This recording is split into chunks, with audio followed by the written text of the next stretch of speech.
Hi, everyone. Thank you for attending the April 2023 third-party update roundup. My name is Jon Cassell, Senior Solutions Architect with Syxsense.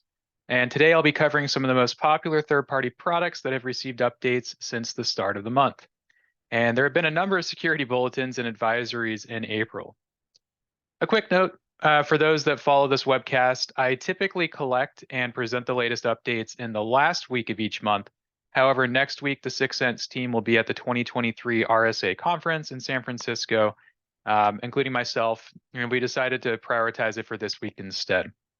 If anyone happens to be at RSA this year, Syxsense will be in booth 4339, and we'll have a few events, including a martini lounge on Monday and the pub crawl on Wednesday.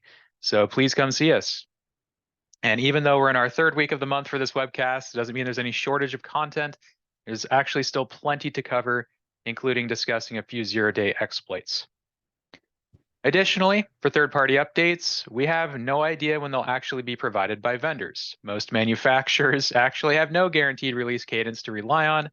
However, Microsoft has been using the second Tuesday of the month for well over a decade now, and some manufacturers have actually followed suit, such as Adobe.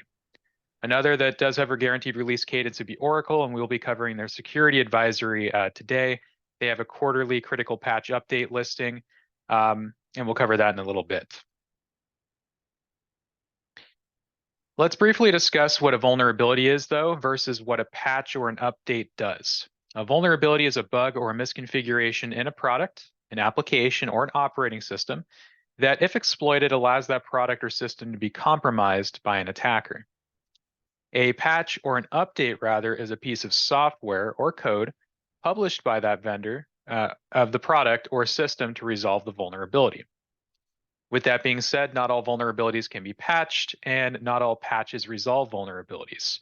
Of course, most patches, I would say, are optional.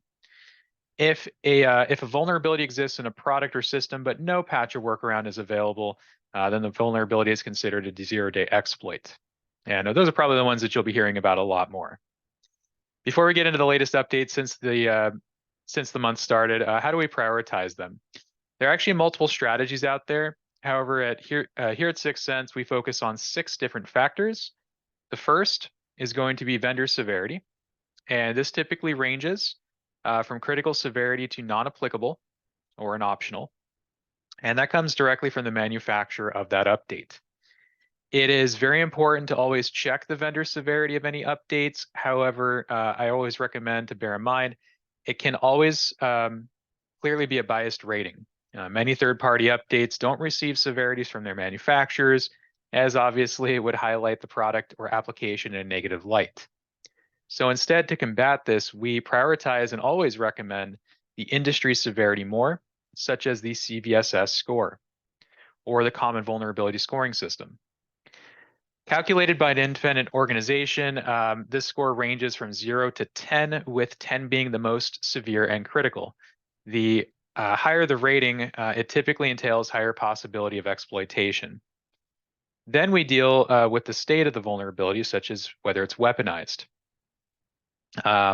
This means that it's actively exploited in the wild and can affect any individual or environment at this exact moment by sophisticated attacks.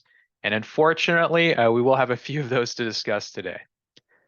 When vulnerabilities actually become publicly disclosed, it means that the structure or the blueprint of that bug has been exposed to the industry.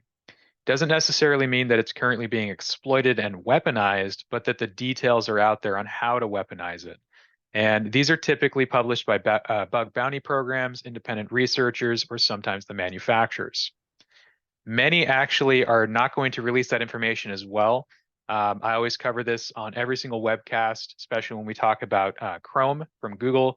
They do have a great release notes page, but they are not always going to cover every single detail unless a majority of their users have actually pushed the updates. And you'll always see this on the release notes page.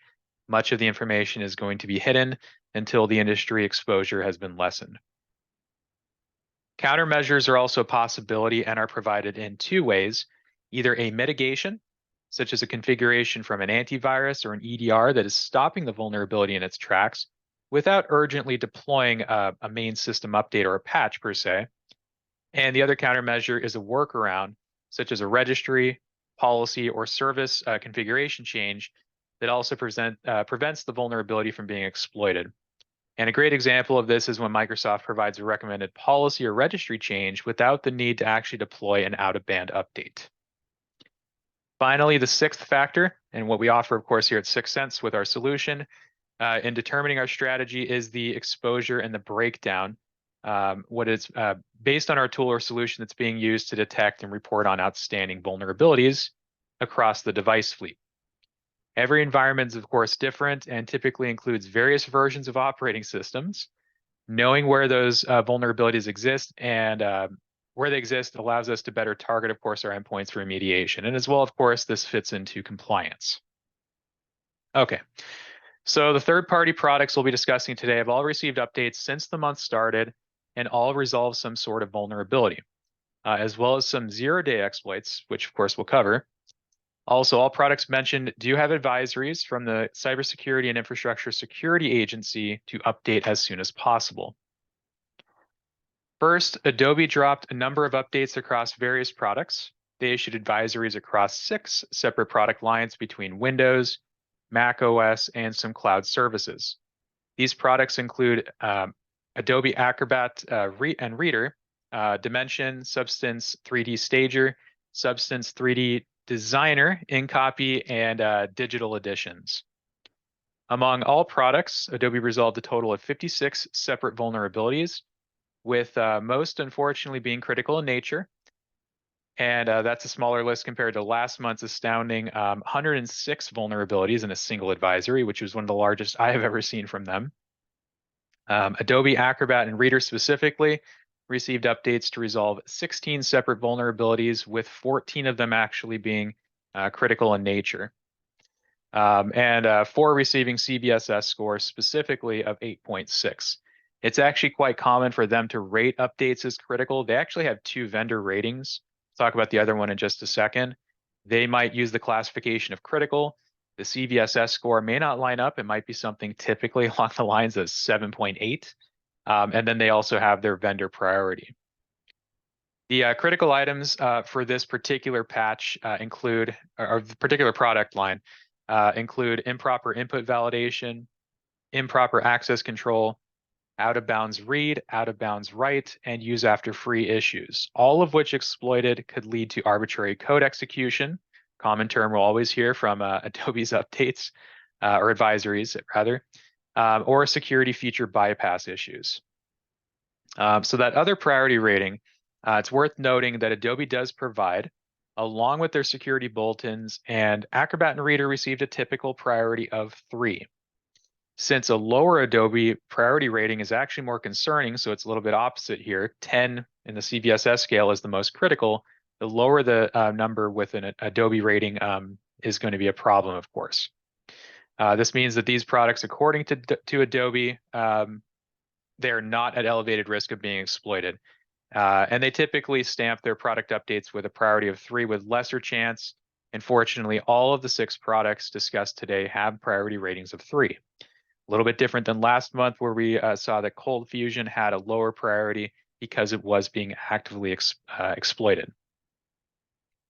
Next up, and certainly not to be overlooked, Adobe Dimension received updates across Windows and Mac OS devices to resolve 15 separate bugs, with all but 1 rated critical severity. Majority of these bugs are related to out-of-bounds read, with CVSS scores of 7.8, although they, of course, label them as critical. Always check both. But if exploited, they could lead to arbitrary code execution or memory leaks. Adobe Substance 3D Stager, that's their staging tool used to create 3D scenes, resolved 14 issues with 10 rated as critical, and if exploited, could lead to arbitrary code execution.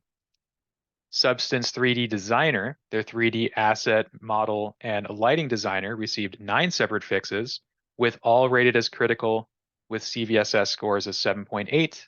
And if exploited, again, could all lead to arbitrary code execution. Lastly, Adobe InCopy and Digital Editions both received 1 fix, rated as critical for both with CVSS scores of 7.8, and related to either out-of-bounds write or use after free issues, which, if either is exploited, and you know I'm going to say it, could lead to arbitrary code execution. Last month saw that zero-day exploit again in Adobe Cold Fusion, but fortunately, none of the products have been exploited in the wild according to Adobe. But given that all of Adobe products had multiple critical advisories, these fixes should not be overlooked, and all Adobe users should prioritize patching if that has not already been done. One I always love to talk about, and it's always something new, of course, month after month. Google Chrome has had 3 desktop releases for Windows, Mac OS, and Linux since last month. First update dropped on April 4th and brought the browser to Chrome version 1.12. This update resolved 16 documented security flaws, with 14 of those being reported by external researchers. 2 of these are reported as high severity and relate to heap buffer overflow in visuals and use after free in frames. Lesser fixes at the medium and low severity levels include out of bounds memory access, inappropriate implementation, insufficient validation of untrusted input in safe browsing, incorrect security UI in picture-in-picture, and insufficient policy enforcement in intents. And there are, of course, a few others as well at the lower severity level. It's just the ones I wanted to highlight. And as well, typically some use after free issues. So far, Google has also forked out $26,500 USD in bounties for the 14 disclosed vulnerabilities, including a medium severity out of bounds read issue being reported by, I thought this is interesting, by the Microsoft Edge team. Typically, it's by another party. On April 12th, Chrome received another update rather. However, the release notes page does not stipulate any security fixes or really anything for this particular release, which brings us to a topic I was hoping I wouldn't have to highlight this early in the year. Going to the next release, the first Chrome Zero Day of 2023. Looking back in 2021, Chrome had 16 zero-day exploits throughout the whole year. Last year in 2022, there were only 9. And obviously, so far this year is looking significantly healthier for Chrome users. However, this update should certainly not be overlooked. The disclosed high severity vulnerability in the latest release is tracked as CVE 2023 2033 and is related to a type confusion issue in the V8 JavaScript engine, which we actually typically see having a number of vulnerabilities typically throughout the year after year, in that portion or module rather of the browser. It was reported by Google's threat analysis group on April 11th, and the company said access to bug details, I mentioned this earlier, and links may be kept restricted until a majority of users are updated with a fix, again, according to their release notes page. Given that an exploit exists in the wild in the latest release and multiple high severity flaws were reported earlier this month, I would definitely recommend, of course, strongly recommend for all users to make sure Chrome is updated as soon as possible. I always mention month after month that Chrome is by far the most popular web browser, and that obviously also makes it malicious attackers' preferred target. Regarding updating Chrome, as always, the browser should auto-update for any consumers, but administrators, be sure to double check and update accordingly, especially if your end users don't have administrative rights to their devices. Following suit, any vulnerabilities resolved in Chrome also affect other Chromium-based browsers, such as the increasingly popular Microsoft Edge. Edge also received 4 updates since the month started, with the latest release addressing the same zero-day just mentioned. The April 6th update of Edge enhanced security mode improvements, added features for web app policy, updated a new tab page policy, improved the in-browser JSON viewer, and enhanced the ability, this is directly from their site, to right-click on the desired web image and without leaving the browser window, crop, adjust lighting and color, and add filters. I should mention that admins still retain the ability to control and customize new features as needed with additional settings, as well as there is one new policy to enable crypto wallet. In this same update, there were also 3 Edge-specific vulnerabilities that were addressed, meaning, of course, it is a Chromium-based browser, but these are particular to the Edge application. The first is tracked as CVE 2023 28 284 and is related to security feature bypass. However, it is given a lower CVSS of 4.3 and exploitation is less likely. The second is tracked as CVE 2023-24935 and is related to spoofing. However, Microsoft did not really disclose any additional information, only mentioning it hasn't been exploited and overall isn't likely to be. The third and last vulnerability in this version, resolved in this version, I should say, is tracked as CVE 2023-28301, related to tampering, but is it does have a lower CVSS score of 4.2, and exploitation is again unlikely. Moving forward, Microsoft only mentioned that the April 10th and April 13th releases of Edge fixed some bugs and performance issues with nothing further to highlight. Pretty typical, actually. They will receive more releases than, say, the typical Chrome, but really nothing to highlight there. Except the 14th release was rushed, of course, to address the same 0-day from Chrome mentioned earlier, again tracked as CVE 2023-2033. Given that an exploit exists in the wild and some Edge-specific vulnerabilities are present, and all of the other Chromium high-severity fixes still apply here, I do strongly recommend to prioritize the newest versions. Chromium-based browsers should update themselves, but do be sure that you have a mechanism to do so. Mozilla Firefox, my preferred browser, released only 2 updates since last month, including an additional update for extended support release users. Mozilla first dropped a Firefox update on April 11th, bringing Firefox to version 112, and included 8 high severity fixes out of a total of 22 CVEs, a little larger than normal.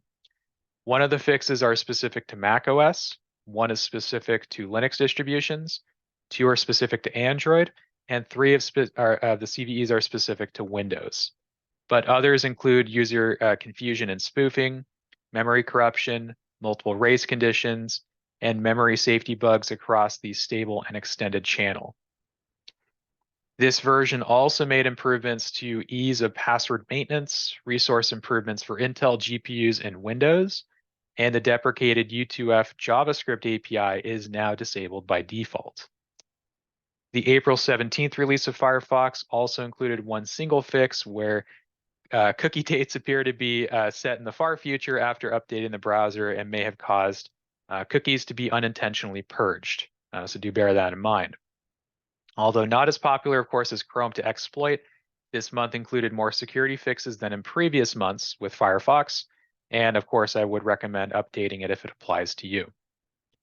I also like to briefly mention Mozilla Thunderbird, popular client, mail client that I used in the past, not so much recently, but still a great product. Received an update since last month resolving similar high severity issues since they have a similar code base as Firefox 112, and there was also a calendar time zone fix. Lastly, Oracle's quarterly April critical patch update advisory drops today, actually, and good timing. And according to their pre-release announcement, it includes 9 fixes for Java deployments out of 414 total security patches for all of Oracle's patched products. Again, this is a quarterly release, so it's again one of those manufacturers where we can guarantee that cadence. And at the beginning of the year, they do actually send out the dates as to when they can be expected, so you can always prepare. Before I started this webcast, they still didn't have additional information, so this is again from a pre-release announcement. Some of this may be subject to change. The highest CVSS base score of vulnerabilities affecting Java is 7.4, and 7 of the vulnerabilities may be remotely exploitable without authentication, i.e., and this is from their website, they may be exploited over a network without requiring user credentials. Any other Java-based products, such as Amazon Corretto, will also be affected by these vulnerabilities, and you will want to update when possible. I'm also only highlighting specifically Java's update, but of course, many other Oracle products are to be updated in this advisory, and I do strongly urge anybody using Oracle products, check the advisory and update as soon as possible. Some additional products that have seen updates since the start of the month include Amazon Workspaces, Bitwarden, Dropbox, Jenkins, Malwarebytes, Microsoft Power BI, Notepad++, Opera, which does fall into the Chromium space, but they do have, of course, their own individual security fixes if possible. RingCentral, Skype, Snagit, Ultra VNC, WebEx, WinSCP, Wireshark, and Zoom. My monthly reminder to all administrators, please include third-party patching in your patch deploy process. Any and all applications installed can be considered a potential vulnerability. A few years back, I've seen these numbers kind of shift year after year, but generally 3/4 of the vulnerabilities that you'll run into are outside of the operating system. The rest lie, of course, every other product that could be installed amongst it, or of course, any hardware vulnerabilities. Finally, and another very unfortunate month for Apple users, a number of products were given update advisories in the last 2 weeks to resolve 2 actively exploited bugs across multiple versions of macOS, iOS, iPadOS, tvOS, and Safari. The first of the zero-day bugs is a use-after-free WebKit flaw, tracked as CVE 2023-28205, where processing maliciously crafted web content may lead to arbitrary code execution. The second is an out-of-bounds write IO surface accelerator flaw, tracked as a consecutive number, CVE 2023-28206, where an app may be able to execute arbitrary code with kernel privileges. Apple stated that they are well aware that of a report that this issue may have been actively exploited, hence the rushed advisory. Both were reported to Apple by Google's Threat Analysis Group and Amnesty International's Security Lab, which, according to Security Week, suggests that the security holes may have likely been exploited by commercial spyware vendors. Fortunately, there are minimal fixes to Apple devices, with the vendor only making minor memory and input validation improvements to resolve the 2 actively exploited flaws. It's not the same 2 on every product. On the screen, we can see that some systems did receive updates for both of the fixes. I would say some of the older systems or specific to Safari only had one of the fixes applicable. And I know Apple doesn't really count as a third-party product, but I did want to cover it on this webcast, as I always love to talk about zero-day exploits, an unfortunate topic, obviously. But again, for the 3rd month, to inform my audience, since this additional advisory addresses those zero-day vulnerabilities. And of course, for any other third-party products on an Apple device, please be sure to check your App Store and update accordingly. I hope that this has been informative and useful to everyone. And if you enjoy the form of this webcast or not, please contact us and let us know. If you have any further questions, concerns, or suggestions for improvement, again, we would love to hear it. Again, to mention, we will be at RSA 2023 in booth 4339, so please hit us up. I will be there. Thank you for your time and happy patching.